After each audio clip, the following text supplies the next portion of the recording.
कर्पूरगौरं करुणावतारं संसारसारं भुजगेन्द्रहारं सदा वसन्तं हृदयारविन्दे भवं भवानी सहितं नमामि। हर हर महादेव। जय भोलेनाथ। आप सभी पर भोलेनाथ और माता पार्वती का आशीर्वाद सदैव बना रहे। आज सुनिए सोमवार व्रत की संपूर्ण कथा। पौराणिक कथा के अनुसार अमरावती नगर में एक धनी व्यापारी रहा करता था। दूर दूर तक उसका व्यापार फैला हुआ था। नगर में उस व्यापारी का सभी लोग बहुत सम्मान करते थे। इतना सब कुछ होने पर भी वह व्यापारी मन से बहुत दुखी था, क्योंकि उस व्यापारी का कोई पुत्र जो नहीं था। दिन रात उसे बस एक ही चिंता सताती रहती थी कि उसकी मृत्यु के बाद उसके इतने बड़े व्यापार और धन संपत्ति को कौन संभालेगा। पुत्र प्राप्ति की इच्छा से वह व्यापारी हर सोमवार भगवान शिव की व्रत और पूजा किया करता था। सायंकाल को वह व्यापारी शिव मंदिर में जाकर भगवान शिव के सामने घी का दीपक भी जलाता था। उस व्यापारी की भक्ति देखकर एक दिन देवी पार्वती ने भगवान शिव से कहा कि हे प्रभु, यह व्यापारी आपका सच्चा भक्त है। कितने दिनों से ये सोमवार का व्रत और पूजा नियमित कर रहा है। भगवान, आप इस व्यापारी की मनोकामना अवश्य पूर्ण करें। तब भगवान शिव ने मुस्कुराते हुए कहा कि हे पार्वती, इस संसार में सबको उसके कर्म के अनुसार फल की प्राप्ति होती है। प्राणी जैसा कर्म करते हैं उन्हें वैसा ही फल मिलता है। इसके बाद भी देवी पार्वती नहीं मानी। उन्होंने बार बार आग्रह किया और कहा कि हे महादेव, हे प्रभु, आपको इस व्यापारी की इच्छा पूरी करनी ही पड़ेगी। यह आपका अनन्य भक्त है। हर सोमवार आपका विधिवत व्रत रखता है और पूजा अर्चना के बाद आपको भोग लगाकर एक समय ही भोजन भी ग्रहण करता है। आपको इससे पुत्र प्राप्ति का वरदान तो देना ही पड़ेगा। प्रभु देवी पार्वती का इतना आग्रह देखकर भगवान शिव ने कहा कि हे देवी, तुम्हारे आग्रह पर मैं इस व्यापारी को पुत्र प्राप्ति का वरदान तो देता हूँ, लेकिन इसका पुत्र 16 वर्ष से अधिक जीवित नहीं रहेगा।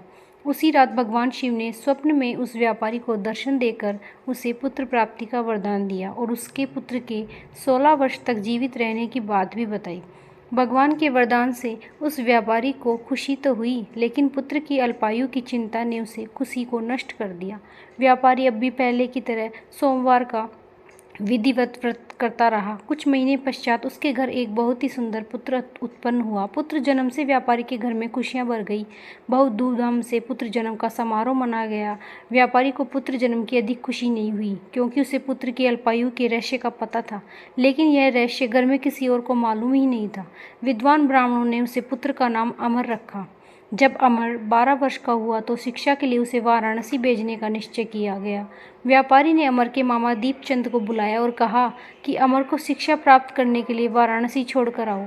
अमर अब अपने मामा के साथ शिक्षा प्राप्त करने के लिए चल दिया। रास्ते में जहाँ भी अमर और दीपचंद रात्रि विश्राम के लिए ठहरते, वहीं यज्ञ करते और ब्राह्मणों को भोजन भी कराते थे। लंबी यात्रा के बाद अमर और दीपचंद एक नगर में पहुंचे। उस नगर के राजा की कन्या के विवाह की खुशी में पूरे नगर को सजाया गया था। निश्चित समय पर बारात आ गई, लेकिन वर का पिता अपने बेटे के एक आंख से काना होने के कारण बहुत चिंतित था। उसे इस बात का भय सता रहा था कि राजा को इस बात का पता चलने पर कहीं वह विवाह से इनकार न कर दे, इससे उसकी बदनामी होगी। वर के पिता ने अमर को देखा तो उसके मस्तिष्क में एक विचार आया। उसने सोचा, क्यों न इस लड़के को दूल्हा बनाकर राजकुमारी से विवाह करा दूं। विवाह के बाद इसको धन देकर विदा कर दूंगा और राजकुमारी को अपने नगर में ले जाऊंगा। वर के पिता ने इस संबंध में अमर और दीपचंद से बात की। दीपचंद ने धन मिलने के लालच में वर के पिता से बात स्वीकार कर ली और अमर को दूल्हे के वस्त्र पहनाकर राजकुमारी को चंद्रिका से विवाह करा दिया। राजा ने बहुत धन देखकर राजकुमारी को विदा किया। अमर जब लौट रहा था तो सच नहीं छिपा सका और उसने राजकुमारी के दुपट्टे पर लिख दिया, राजकुमारी चंद्रिका, तुम्हारा विवाह तो मेरे साथ हुआ था। मैं तो वाराणसी में शिक्षा प्राप्त करने जा रहा हूँ। अब तुम जिस नवयुवक की पत्नी बनना पड़ेगा वह काना है। जब राजकुमारी ने अपने दुपट्टे पर लिखा हुआ पढ़ा तो उसने काने लड़के के साथ जाने से इनकार कर दिया। राजा ने सब बात जानकर राजकुमारी को महल में रख लिया। उधर अमर अपने मामा दीपचंद के साथ वाराणसी पहुंच गया। अमर ने गुरुकुल में पढ़ना प्रारंभ कर दिया। जब अमर की आयु 16 वर्ष की हुई तो उसने एक यज्ञ किया। यज्ञ की समाप्ति पर ब्राह्मणों को भोजन कराया, खूब अन्य वस्त्र दान दिए। रात को अमर अपने शयन कक्ष में सो गया। शिवजी के वरदान के अनुसार शरण अवस्था में ही अमर के प्राण पखेरु उड़ गए। सूर्योदय पर मामा और अमृत को मरत देखकर पीटने लगा। आसपास के लोग भी एकत्र हो गए, दुख प्रकट करने लगे। मामा के रोने के विलाप करने से स्वर्ग के समीप ही गुजरते हुए भगवान शिव और पार्वती से भी सुने। तब माता पार्वती ने भगवान से कहा कि हे प्राणनाथ, मुझे इसके रोने का स्वर सहन नहीं हो रहा, आप इस व्यक्ति के कष्ट को अवश्य दूर करें। भगवान शिव ने देवी पार्वती के साथ अदृश्य रूप में जाकर अमर को देखा तो पार्वती जी से बोले कि हे देवी, ये तो उसी व्यापारी का पुत्र है जिसे मैंने 16 वर्ष की आयु का वरदान दिया था। आज इसकी आयु तो पूरी हो गई। देवी पार्वती ने फिर भगवान शिव से निवेदन किया कि हे प्राणनाथ, आप इस लड़के को जीवित कर दीजिए, नहीं तो इस लड़के के माता पिता पुत्र की मृत्यु के कारण रो रो कर अपने प्राणों का त्याग कर देंगे। इस लड़के का पिता तो आपका परम भक्त है, वर्षों से सोमवार का व्रत करते हुए आपको भोग लगा रहा है। माता पार्वती के बार बार आग्रह करने पर भगवान शिव ने उस लड़के को जीवित होने का वरदान दिया और कुछ ही क्षणों में वह जीवित होकर उठा।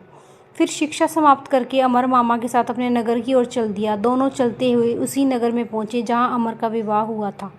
उसी नगर में अमर ने यज्ञ आयोजन किया। समीप से गुजरते हुए नगर के राजा ने यज्ञ का आयोजन देखा। तब राजा ने अमर को तुरंत पहचान लिया। यज्ञ समाप्त होने पर राजा ने अमर और उसके मामा को महल में ले गया और कुछ दिन उन्हें महल में रखकर बहुत सारा धन वस्त्र देकर राजकुमारी के साथ विदा कर दिया। रास्ते में सुरक्षा के लिए राजा ने बहुत से सैनिकों को भी साथ भेज दिया। दीपचंद ने नगर में पहुंचते ही एक दूत को घर भेजकर अपने आने की सूचना भेजी। अपने बेटे अमर के जीवित वापस लौटने की सूचना से व्यापारी बहुत प्रसन्न हुआ। व्यापारी ने अपनी पत्नी के साथ स्वयं को एक कमरे में बंद कर रखा था। भूखे प्यासे रहकर व्यापारी और उसकी पत्नी बेटे की प्रतीक्षा कर रहे थे। उन्होंने प्रतिज्ञा कर रखी थी कि यदि उन्हें अपने बेटे की मृत्यु का समाचार मिला तो वे दोनों भी अपने प्राण त्याग देंगे। व्यापारी अपनी पत्नी और मित्रों के साथ नगर के द्वार पर पहुंच गया। अपने बेटे के विवाह का समाचार सुनकर पुत्रवधू राजकुमारी चंद्रिका को देखकर उसकी खुशी का ठिकाना नहीं रहा। उसी रात भगवान शिव ने व्यापारी के स्वप्न में आकर कहा कि हे श्रेष्ठी, मैंने तेरे सोमवार के व्रत करने और व्रत कथा सुनने से प्रसन्न होकर तेरे पुत्र को लंबी आयु प्रदान की है। यह सुनकर व्यापारी बहुत प्रसन्न हुआ। सोमवार का व्रत करने से व्यापारी के घर में खुशियां लौट आई। शास्त्रों में लिखा है कि जो स्त्री पुरुष सोमवार का विधिवत व्रत करते हैं और व्रत कथा सुनते हैं, उनकी सभी इच्छाएं महादेव की कृपा से पूरी हो जाती हैं। सोमवार व्रत कथा समाप्त। राधे राधे।